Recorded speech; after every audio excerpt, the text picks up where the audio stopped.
Hi everybody, thank you so much for coming out tonight. My name is Bex. I am the events coordinator here at Books Are Magic, and we're so excited to have Heather McGowan and Sarah Blake with us here tonight to celebrate starting the museum. Before we get started, I just have a few housekeeping notes to go over. I will be doing a hand raised Q&A at the end of the night, so think of your questions, long them tight, we'll get them answered. Afterwards, Sarah will be signing and well, she's already signed everything. Heather. I'm sorry. Heather. Thank you. Heather will be signing and personalizing because Heather's already signed everything. Sarah has books to sign. Has not signed them yet, but Heather has signed everything because she's an angel and a hero among booksellers. But she'll also be personalizing. Near where you checked in, we'll let you know where and when to line up for that. If you're joining us virtually in the live stream, you can buy a copy of the book in the link in the description. Friends of the Museum, the reason we're all here tonight, follows the employees of a legendary but troubled New York City museum as they struggle with issues large and small over the course of one extraordinary day. Wise, surprising, and darkly funny, Friends of the Museum is a kaleidoscopic treasure comedy that surges along to the unstoppable tick of the clock, leaving you on the edge of your seat until the final second. It was our subscription pick for the month of April. Thank so it you. is a bookseller favorite. Star of tonight's show, Heather McGowan, is the author of 3 books and received an MFA from Brown University. She has been awarded the Rome Prize in Literature and the Berlin Prize Fellowship for Fiction at the American Academy in Berlin. Conversation extraordinaire. Sarah Blake is the author of 1 book of poetry and 3 novels, the most recent of which, the guest book, is the one she will be signing tonight, and we have here for you to purchase. She lives in Washington, D.C. Without any further ado, please join me in giving the warmest welcome to Heather and Sarah. Hi. Oh, look, this is great. Yay, Heather. We just thought that we would start off. We're going to have lots to talk about, but just start off by letting you hear how this book begins. So Heather's going to start by reading. This was last night, you understand. By all accounts, an ordinary night, no different from a random evening last summer or some Thursday in April, and though they spoke on mundane topics, a new neighbor, an upcoming trip for work, there was a mysterious undercurrent to their conversation, as if everything Dominic said meant quite the opposite, and all Diane's comments had a double meaning. They sat across the kitchen table from each other and spoke while eating grapes from a metal colander, red grapes, grape after grape, barely pausing between them, as if grapes were suddenly essential to conversation. It was in the middle of all this grape eating that Diane decided she would tell Dominic what had happened 3 weeks ago on Saturday afternoon. You remember, Diane said, we decided to have a few people over for dinner. I set out around 11 to wander around specialty shops, picking up various items or reeling at the prices, thinking about these friends we hadn't seen in a while, wondering what they might especially like to eat. I'd heard about an exceptional florist way over on the east side, which was how I came to be standing on First Avenue, not far from the United Nations. It was a crisp, sunny day, the kind of beautiful day that people remark on after an atrocity occurs, as if the most difficult fact to grasp about a tragedy is that it can happen under a blue sky and a white sun. The florist was unremarkable. I decided to try another. There was still cheese to buy, several kinds, all the way back on Amsterdam. Also fish, if we were going to have fish. I wouldn't decide until I saw the selection, until I stared into those glassy eyes myself, checking for clarity. An unsettling enterprise, but the only reliable way to tell if fish is fresh. Here's where it all got strange. When I came out of the flower shop and stood on the street, I couldn't remember what I was doing, why I was there, or which way to go. I had very deliberately set out with actual errands to accomplish. But now I couldn't decide which to tackle next, whether I should do something else entirely, or in fact give it all up, cancel our dinner, and crawl into bed. In front of me, 43rd Street appeared insurmountable. It resembled a huge ascent, Denali or the Matterhorn. I stood at the base of it holding a bag of chestnuts. I didn't need chestnuts. I don't even know what you do with chestnuts. I bought them solely for their color. Gripping this useless bag, I looked straight ahead of me, then right, then left. The only choice I didn't have was to walk east, since that would have landed me in the river. But each time I decided, yes, I'll walk down the avenue and then west on a street in the 30s, I immediately decided that no, I would walk north for a while.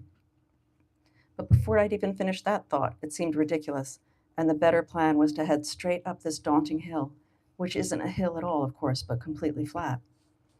I stood on the sidewalk, rooted there with my shopping bag, considering my options, at one point becoming distracted by an important-looking foreign delegation striding toward the UN. For several minutes, I wondered what sort of destructive global action these men might be on their way to unleash. Then I returned to this decision I had to make about how to travel west, which appeared to be the most critical decision I had ever faced. I was starting to panic that I might stand there for the rest of my life, holding a bag of chestnuts as my hair turned gray and tourists asked me where to buy water. Really, she told Dominic, my feet felt as if they were encased in concrete. My heart churned like the river behind me. But as Diane stood there astonished and also not astonished, since this ambivalence was only one component of the piercing, restless uncertainty that had bothered her for a number of weeks, she happened to look up toward the crest of the hill where an office building on the corner stood mantled in beams of light. All of a sudden, I felt at peace, she told Dominic. Our hot star calmed my turbulent heart. It settled my stomach, and there, while I basked in its light, the road ahead became clear. Diane finished her story and looked across the table that she once found uninspired but now appreciated for its Swedish practicality. She gazed into the eyes of her husband and asked for his opinion. Well, said Dominic, it sounds like the story of a lost person. He got up for a glass of water, turned to lean against the sink, and proceeded to say more than she cared to hear. Later, when Diane woke in the middle of the night, fresh from a dream about misplacing her passport, for she dreams about airports and travel almost exclusively, she lay next to Dominic as she had laid next to him for 15 years. His expression as he slept was one of relief, and Diane thought back to their conversation in the kitchen, the details of which immediately began to distort, grow foggy, and fade. At 4:20-something in the morning, her mind darting from thought to thought, trying to remember exactly what was said as they ate grapes from a metal colander, her phone lit up. Henry Joel's. Urgent, he said. She was needed at the museum.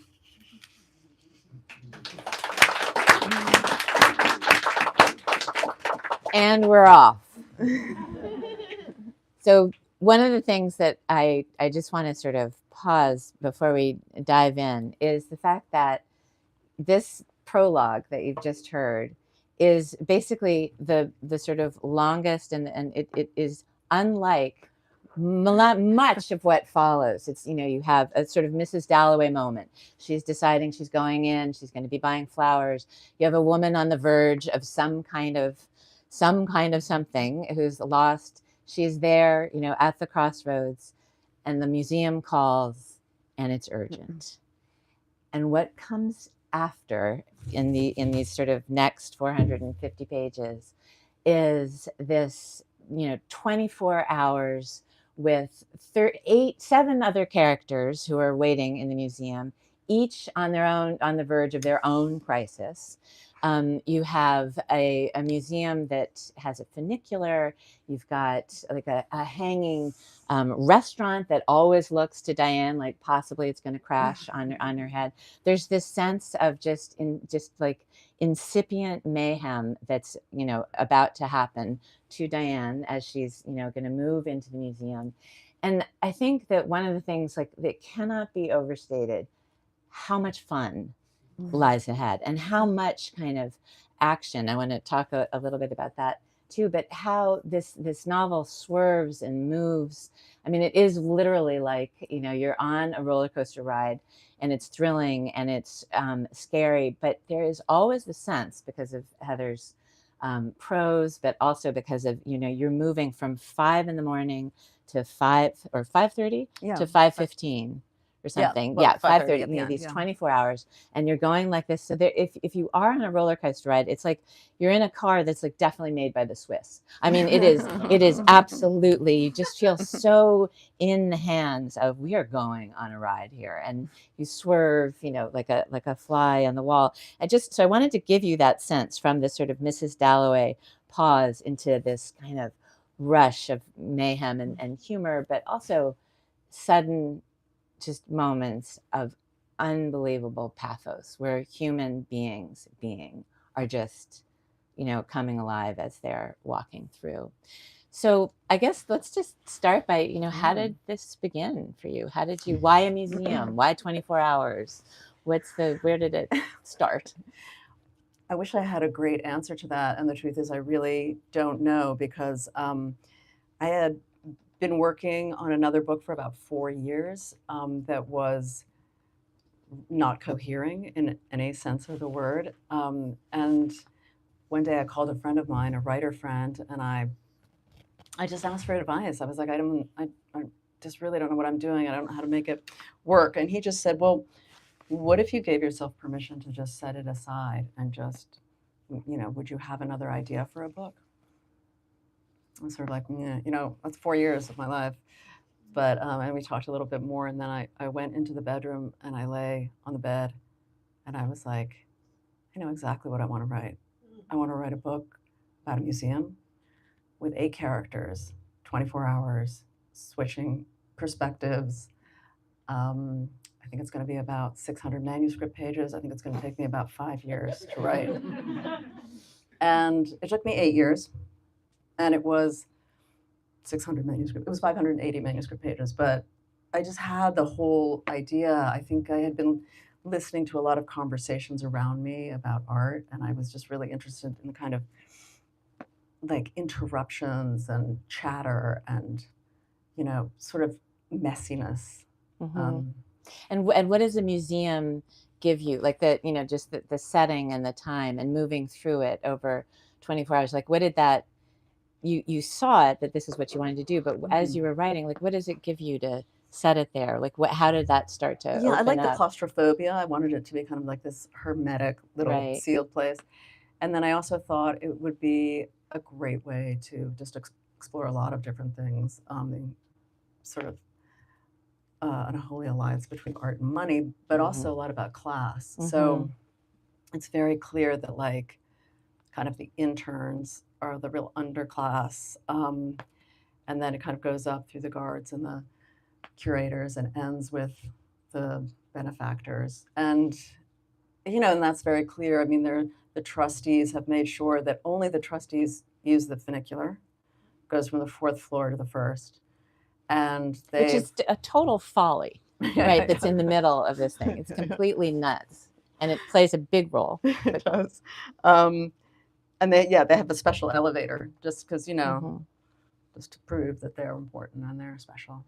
Yeah, and I think also like I just thought it was really funny. I was around all these academics at the time who were like art historians and. They were taught classics and they were archaeologists. They were just in these fascinating areas. And you would start talking to them, and it was just incredible how they could make these fascinating subjects just absolutely so banal. And you just wanted to shoot yourself. And it was like, I just thought that was so interesting because, I go into a museum, I have a sense of reverence. And I just thought, well, what if it's like The Office? People are just like bitching about the photocopier, So it was kind of a sense of like, that I thought it would be funny.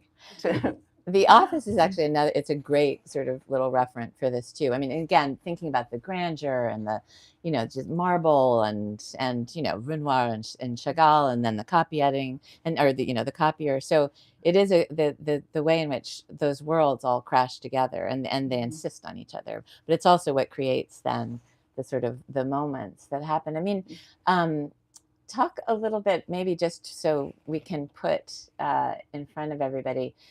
Diane is one of 8 characters, and when we were talking about this, all sort of on the verge or in the middle of some kind of midlife crisis. And at one point, you were saying, and I was thinking to myself, how young do you have to have a midlife? Like, what's the age range? And that was a real thought I had when I was 32. I was like, is it too young? Right. But yeah, everyone really is having like their midlife crisis, or at least a moment that they come to a decision. And what's the decision going to be, and like how it's going to affect the rest of their life going forward.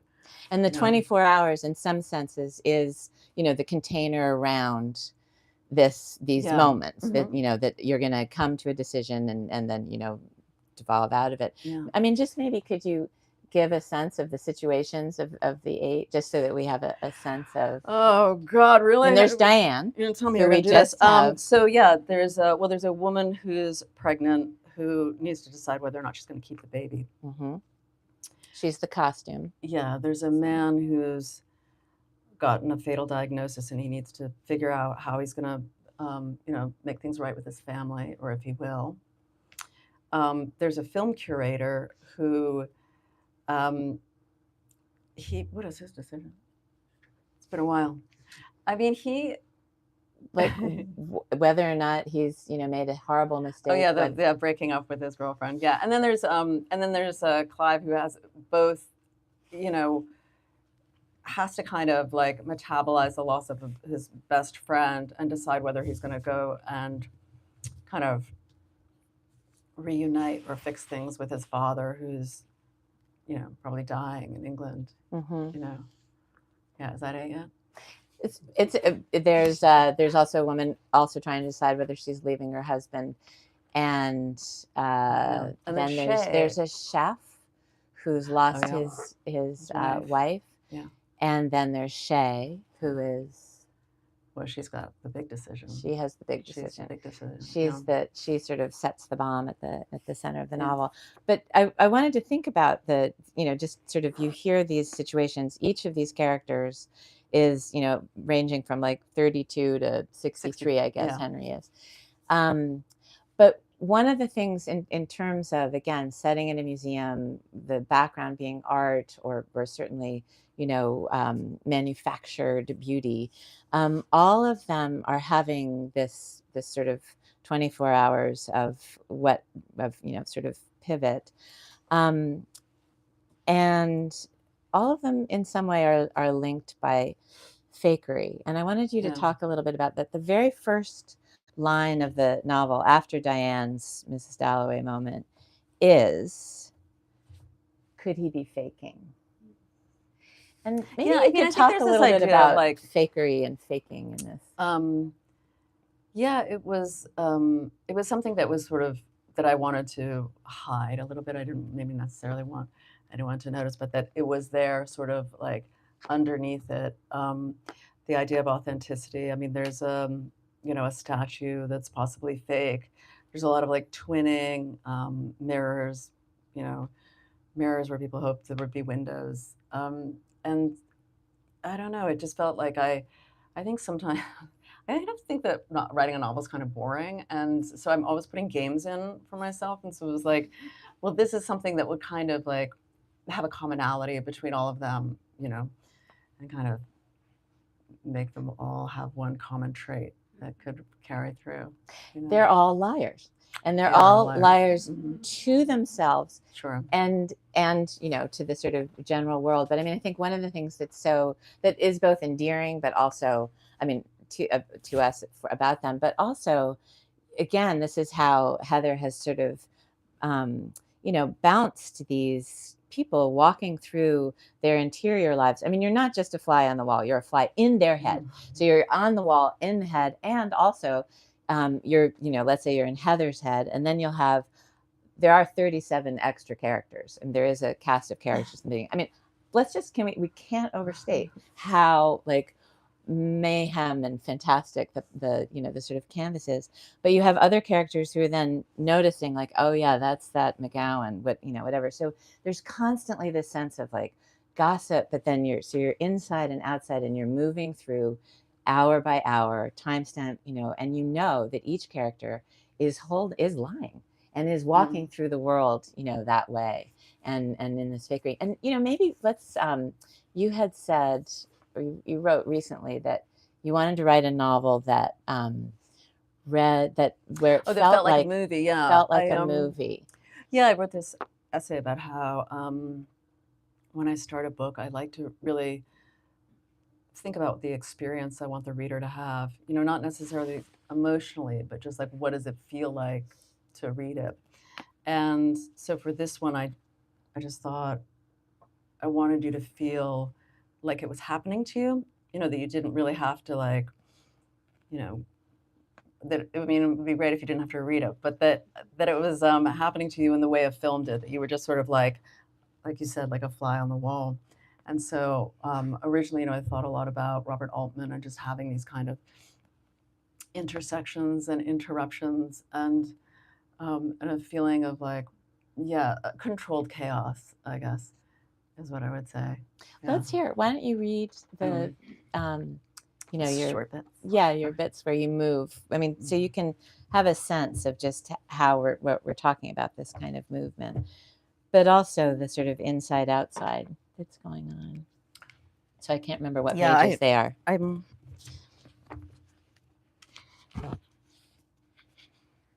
Do you have? 6:35, I think. Mm-hmm. So 6:35 p.m. A.m. Right. Yeah. So this is kind of the beginning. So, a lot of the difficulty of writing this was in terms of going back to that idea of like, for it to feel filmic, was the idea that I didn't really want any exposition, so that you're never introduced to the location or how the person matters or whatever it is. And so in the beginning, because you have to locate a reader, locating a reader without exposition is difficult, So these are the kind of trying to situate you and trying to kind of like tell you what the room is without telling you what the room is. So this is 6:35. The short stretch of hallway between his office and Diane's has dark gray carpeting and beet-colored walls. It's the sort of look you admire in a historical home, seconds before colliding with an unexpected table. In this soft passage, Henry was once convinced he'd become stuck in a birth canal. The feeling was unpleasant, and he had the impression when he came to that he may have been screaming. Indisputably, he was palpating the wall for an exit. He was quite high, it bears mentioning. He should take a right at the end of the hallway, try for a piss, but won't. Can't face defeat at the urinal. Annie, he's thinking. Annie. He's pushed aside the situation in Mumbai, the news that the museum is responsible for poisoning its staff. The conversation with Shea Pallet got him thinking. We all disappear, she said, reminding him that in a matter of weeks he'll remain only in photographs and a collection of moldering VHS tapes. It's time to get started on his list. Figure out the money. Tell Annie what you saw 14 years ago, the night of Jordan's book party. 6:37 a.m. What's going on? Get your ass here in 20 minutes is what's going on. Okay, so usually it takes at least 40.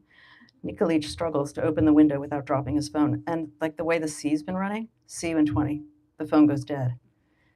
Nikolic tosses his cell on the couch and grabs a towel off the back of a kitchen chair. Marjorie sounded grim. 20 minutes? No time for a shower. He wets a washcloth, running it around his particulars. The bathroom is the size of a sauna and has a similar heat index. The only window is painted shut, trapping the persistent smell of stagnant water. Never mind that the pipe in the corner is scalding to the touch, or that the ceiling is mapped with piss-colored patches. Nico loves his bathroom. To a man with rampant emotions, the constraint is comforting. He brushes his teeth, rumples his hair, takes a quick sniff of the shampoo he brought with him from Philadelphia. In the bedroom, he grabs a T-shirt from the bureau and looks for his inhaler. The doctor agreed to prescribe it despite clinical proof that Nico's struggle to breathe had nothing to do with asthma.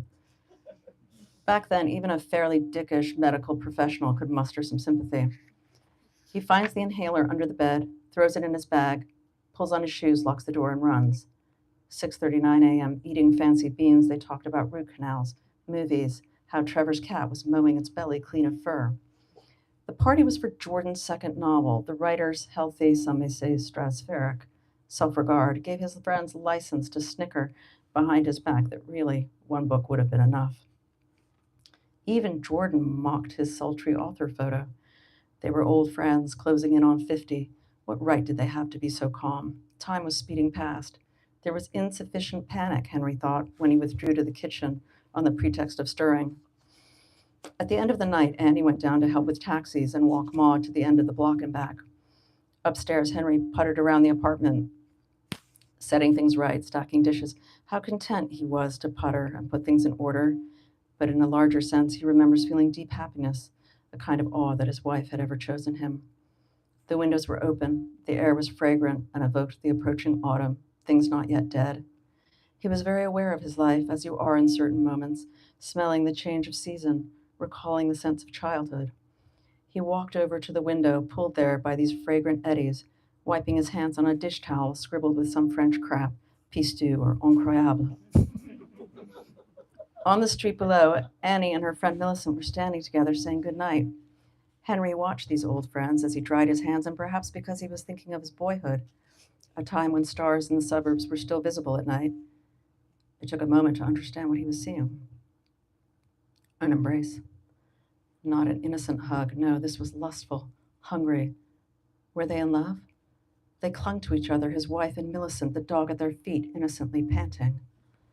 Henry stepped back, shocked, but also instinctively, to give them privacy. That was 14 years ago. He's never told Annie what it was that ended their marriage. 6:43 a.m. Edgy in Connecticut, Catherine writes, before rethinking, amending, turning edgy into an inky blob, and inserting above it the word restless. Your daughter, she continues, fingertip now blue, takes the Saturday train down to Grand Central, but once she gets here, she can't relax. Mom, I say, go visit Mimi. California will soothe you, I say. Really, think of the sun. But Sammy glares at me as if I'm up to no good. She paces my apartment, inspecting the bottoms of mugs and candlesticks, as if it's suddenly critical to know where things are made. About a month ago, she got super finicky about food.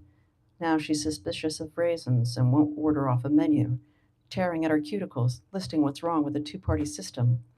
Remember how obsessed she was with our garden growing up? 4 types of roses and the wisteria trellis? Well, it's gone to hell. It's all weeds, muddy humps, brambles, and tangled vines. The grass is balding. Divots filled with rainwater that stays there soupy and brown. What's with the malaria experiment? I asked last time I went up. What do you have against the neighbors? No response. Weirdly, the more she kills her own garden, the more Sammy insists I need houseplants. I've told her 1,000 times I murder green things. I'm human arsenic to anything with roots. But every time I open the door, in she comes, tottering under a ficus. Can we call it faith, Mimi, this image my mother has of me as a nurturing force? I'll take it, I guess, even if it's wildly misplaced. Catherine sets down her pen. Time for a shower. 6:49 a.m. Today, Clive thought when he woke up, I will get something. Whether it comes from Walter Wolfe or Jack Corbeau, I will have it. He stared at the bedroom ceiling, vaguely aware of a buzzing sound. The man next to him had a name like a cowboy. Ryder, Colt, Jesse. Or maybe it was a verb. Bill, carry, chase. The buzzing was his phone. Clive went down to the hall to the living room where he found it under the stranger's clothes, a pair of depressing jeans, a cardigan, and a Henley so ugly it bordered on a hate crime. He swipes the screen. Hawkswell. Clive, it's Adam, I'm sick. Up all night with food poisoning, apparently, but was so looking forward to this morning's exhibitions meeting, and could he perhaps speak to Clive privately next week about his ideas for fall 2015? A few stern words about fluids and rest, and Clive hangs up the phone, grabs the stranger's disgusting tat, and returns to the doorway of this bedroom. Adonis from Murray Hill is splayed naked on the duvet, owner of an inexcusably gorgeous ass. It's unfortunate how short-lived it is, the oblivion delivered by sex. Clive came across the man last night in a cheese shop in the West Village. He didn't need cheese. He was wandering, getting some fresh city air. The cheesemonger pinned him in place with a lecture on Shropshire cheddar. There was a schoolboy incident on a trip to Shropshire once. An indistinct scrabbling in the back of the coach. Clive pursued this memory while the shopkeeper went on about maturity and affinage, immature boys in gray shorts, ties half-noosed, limbs unpredictable. The outing was intended. No, it didn't come to him. He couldn't recall why Shropshire. When the bell on the shop door dinged, Clive paid no attention until Dustin, Shane, or perhaps initials for a name J.R., now naked on the bed before him, requested a sample of Danish blue. An interesting baritone, Clive thought, glancing over. He watched the fromagier place a piece of cheese on the man's tongue, murmuring as he did, "The body of Denmark."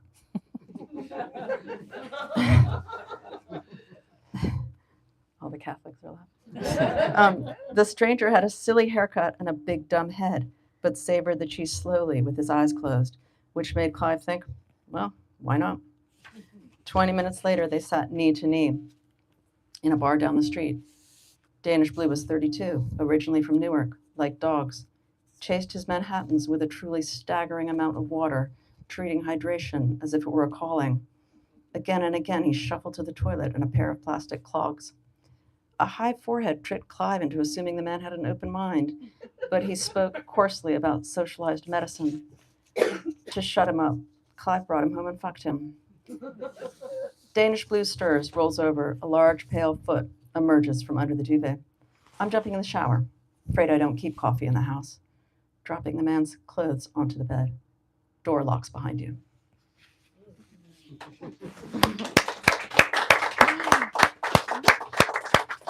Oh, it's a lot of talking. And this sense of like cut that I mean, you know, there's very much you're building, especially here because these are in the early hours. I mean, was that fun to sort of conceive of how you were going to be moving like Cassavetes or rather like Altman through? Okay, you're a writer. Is it fun? Any of it? So. This is your thing. No, but I mean, like I just love this idea that what you want, you set yourself this, you know, this setting and the time, like the containers, and now I want to move. Yeah, like I mean, it was What's fun, that and about? it's also like, you know, because as you know, I also write screenplays, Yes. and so one thing that I learned from that is that you really have to situate a viewer or a reader before you know, pull the rug out from under them. So I think that the beginning was so important. So I think I almost think other parts were more fun, especially the longer scenes where you can kind of, you know, take your time. But this was really all so just establishing, making sure a reader isn't lost, making sure, you know, your shorter sections are interspersed with longer sections. Mm-hmm. You never wanted too many long sections in a row. Mm-hmm. It was, yeah, it was a challenge, I think. But so in that way, it's fun, you know. But also, I mean, it's so much a part of the way your imagination works, where you're just like, okay, so now we're gonna veer this way. I mean, I feel like the sort of natural rhythm of this book moves. I mean, moves, and it seems to move. So we've got the timestamp, but it's also sort of swerving and moving because as it builds, each of these characters. I mean, I don't know if you could hear the places where they were like, oh, I'm not going to think about that now. You know, or I'm gonna, or maybe I'm just sort of forgetting what I just know. I mean, the active kind of lying, you know, and again, lying to themselves, but also lying to who's in the room with them. You know, just this sort of show, and I mean that's then you erupt in dialogue. I mean, there's many of the time things are just dialogue. Yeah, but once we've had once you know who people are, you know what the stakes are, and you know. Yeah, and I mean, because that is another is. thing that you have to do is like remind someone who's reading like why they care about a character, which is again how to disguise that you're doing that.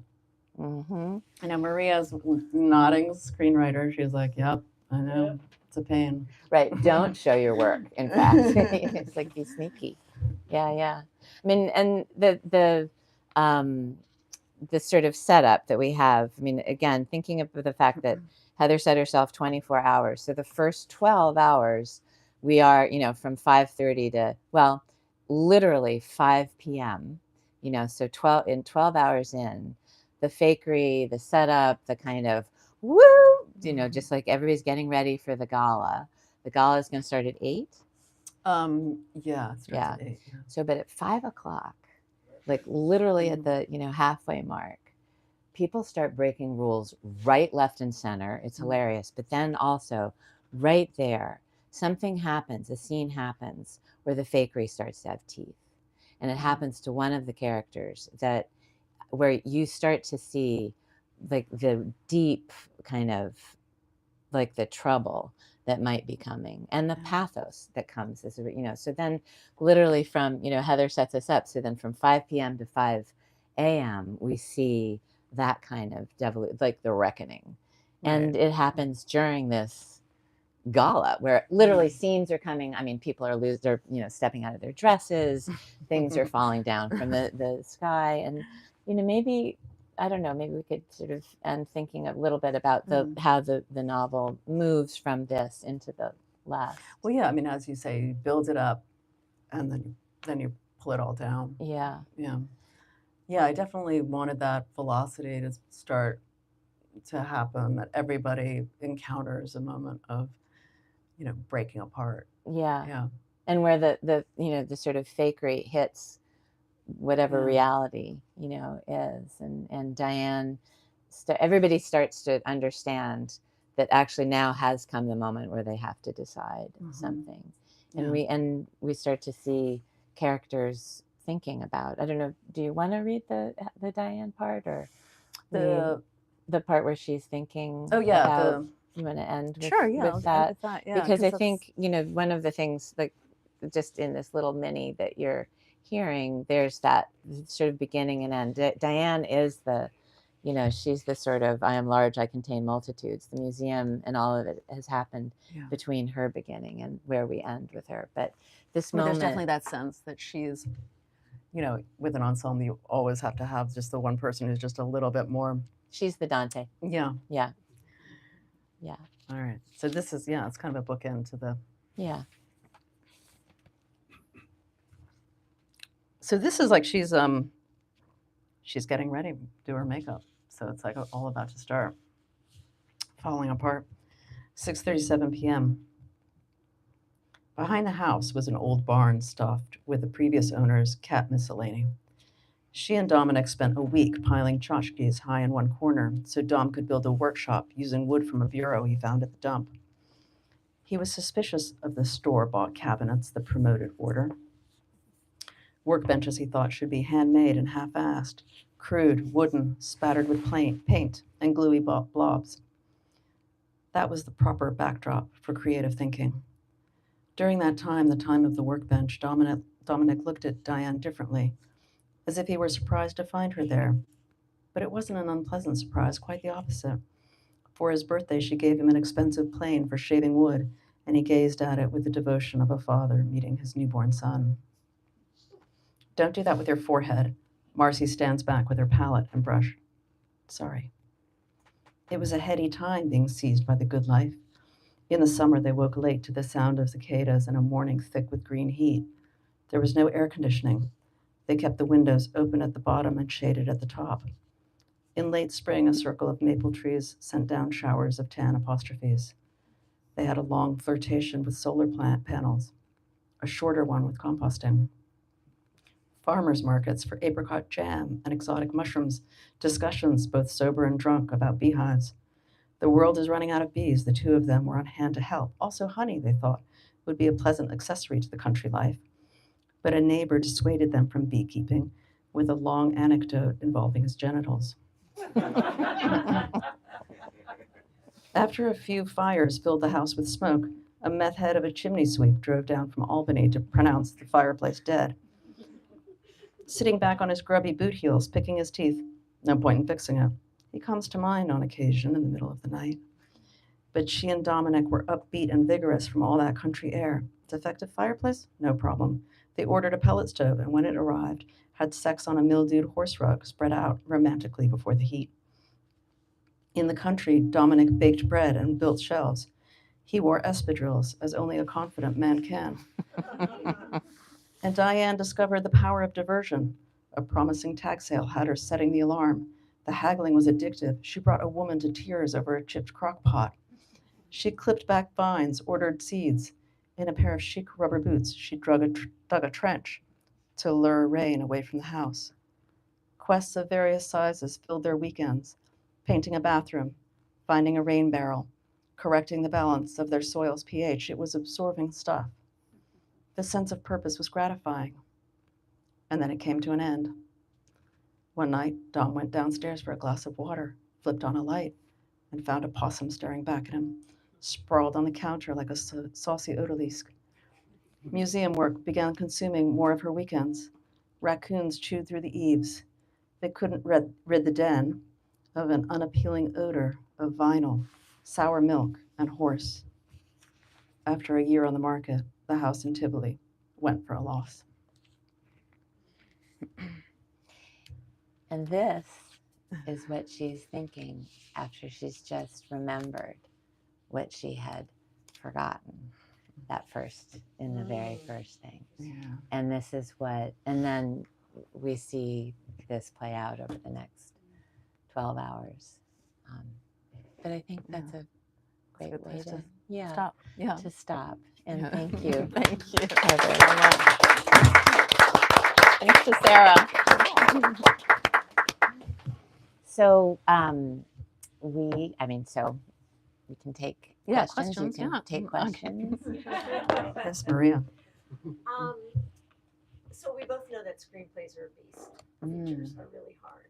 I'm very curious about how you do your structure when you're doing your novel. Like when we do screenplays, we can use cards, for instance. Like I'm interested in the kind of nitty gritty of it. You know, like when you were doing characters and they are given a day, did you write down everything that will happen with that character on that day? Or how did you organize That's so much fun because it wasn't writing. It was just, I had a studio with a big wall. So I had big pieces of paper, just sort of like, kind of the characters, like who they were, what, kind of just ideas about what they would be. But then, what was it? I think it was like, I just got this I had this other piece of paper where I decided who would be interesting, like which characters intersected which at what time. So there's a lot of paper and tracing paper and just not writing, just organizing. Yeah. And then after that, I sort of would write. I wrote the whole thing pretty much chronologically, and then with Scrivener, I don't know if people know Scrivener, but you can then go through and just take out the characters. So then I could like map the character's journey and make sure that that there was enough there and that they were kind of hitting high points and low points, and then kind of put them back in. Did you do research also? I did a lot of reading about museums, and also going to museums. Again, just an excuse to go to a museum. I mean, but I felt like I had some like really nice little tidbits that I kept trying to shove in, and every single time they just smell like research. You just look at it and you're like, no, she found a good piece of research and shoved it in there.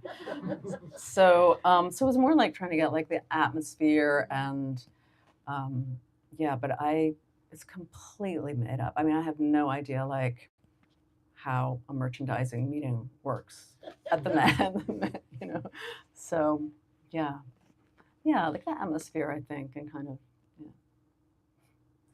Thanks for your question, which we didn't repeat. I know, I'm supposed to repeat that, but did everybody hear? Yeah. And I realized I haven't been using the mic either. But I thought this was, anyway. Hi, so you said in the beginning that Robert Altman was like an inspiration. Yeah. So were you referring to Shortcuts? I think more Nashville. Nashville. Yeah. I was gonna say, because the first film, when you said like age range was like 20 to 63, and everyone's having like a midlife crisis, the first thing I thought of was like Magnolia by Paul Thomas Anderson, where it's kind of like instead of like a museum, it's just everyone's losing their mind and a lot of pathos. And kind of, that's a great reference too. Yeah. But my question was, what other like films? You said that you try to see it as like a film. Mm-hmm. Are you speaking kind of like as someone as a screenwriter as well, or do you kind of like try to visualize? No, definitely not as a screenwriter. It's just such a completely different medium. It was more just this idea. I mean, actually, the the writer who was a great influence on the book was William Gaddis, who wrote a book called J.R. back in 1975. And that book just crushed me. I just thought it was staggering. And that really feels like a film because there's no interiority. So everything that you get is from how a character moves. And so, I mean, she's just so brilliant. So the way a character puts on a pair of shoes conveys this enormous amount of resentment, hostility, the way they, close a door, it just tells you so much. And when I started, my intention was to also have no interiority. But it turns out I like to write interiority. So I was like, that's no fun. So I tried to do both. But that's a great book. I really recommend it if you haven't read it. Yeah. Anybody else? No? Okay. Oh, Peter. You talked about wanting to, or creating sort of games for yourself as you're writing them up to keep your engagement level high. Yeah. And I was just wondering what some of those other ones might have been. I was so hoping you weren't going to ask me what those other ones were. There's one that I don't know if you've noticed, but I have complete amnesia about lots of the book. There's a character who, I don't want The Benjamin? spoiler, who might not actually Oh, yeah. be there. Yeah. I mean, I think more of the games were just, yeah, I mean, it's like kind of silly stuff. Like, can I visually like pick up something from a previous scene, or can I create senses of continuity that a reader would never notice? Which I can't for the life of me think of one, but certainly, I mean, the entire structure of the book is a game, right? So that's the biggest game. And then of course I have to have all these rules, like every character has to appear within 2 hours, and I think every manuscript page is like about 2 minutes, so kind of figuring out like where all the timing was, and it's just completely making things difficult. The whole book is just making things difficult for you. So if you take something out, well, now you've lost 10 minutes. You got to put another 10 minutes there, or you've got to get someone down to downtown to have lunch and back again to have so there's all of these. I think it was all worked out pretty well until someone really was in the wrong place at the wrong time, and I had to invent a reason for her to gallop down 5 flights of museum stairs and arrive out of breath. Yeah. That was the biggest game. It really is susceptible to the real world issues of Yeah. how long it takes to go. Yeah, but that's so fun, right? Because it's like, that's a challenge, That's so fun. You did I just did. say it. Yeah, All right. great. Thank I you. just want to say thank you for everybody who came this evening, and to Sarah, big thank you for doing this with me. And it's awesome. And also Go. Books Are Magic. Thank you so much Yeah. for supporting the book the way you have. Thank you.